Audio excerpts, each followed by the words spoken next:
Pakistani film industry के बहुत ही जाने माने हदायतकार सैयद नूर ने अदाकारा रेशमा से शिकवा करते हुए कहा कि रेशमा ने कभी भी मुझे अपना उस्ताद नहीं माना।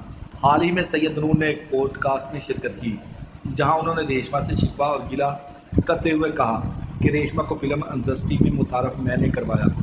रेशमा को मैंने बताया कि फ़िल्म में काम कैसे करते हैं, लेकिन बदकिस्मती ये है कि रेशमा मुझे अपना उस्ताद नहीं माना। नहीं। सैयद नूर ने अपनी बात को जारी रखते हुए कहा कि अदाकार रेशमा अयूब खावर को ही अपना उस्ताद मानती है।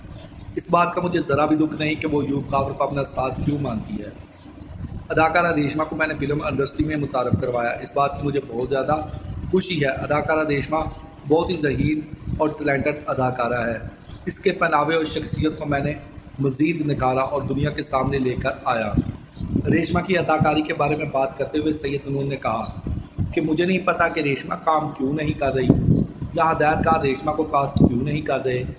अगर बात की जाए मेरी, तो मेरे पास रेशमा के लिए अभी कोई किरदार नहीं। अगर मेरे पास कोई किरदार होता तो मैं रेशमा को ज़रूर देता, क्योंकि मुझे इसकी एक्टिंग के बारे में बहुत अच्छी तरह से पता है कि ये कितनी टैलेंटेड अदाकारा है। हदायतकार ने मज़ीद बात करते हुए कहा कि मेरे पास जैसे कोई रेशमा के लिए किरदार आया तो मैं रेशमा को ज़रूर वो किरदार दूंगा। रेशमा बेशक मुझे अपना उस्ताद नहीं मानती, रेशमा दूसरे असातिज़ा का नाम लेती है। मैं देखना चाहता हूँ कि दूसरे उस्तादों ने इसको क्या सिखाया है या ये कैसा काम सीख कर दूसरे उस्तादों से आई है। दोस्तों, वीडियो आपको कैसी लगी? अगर वीडियो अच्छी लगी है, वीडियो पसंद आई है तो वीडियो को लाइक ज़रूर करें। मिलते हैं एक नई वीडियो के साथ, तब तक के लिए दोस्तों अल्लाह हाफिज़।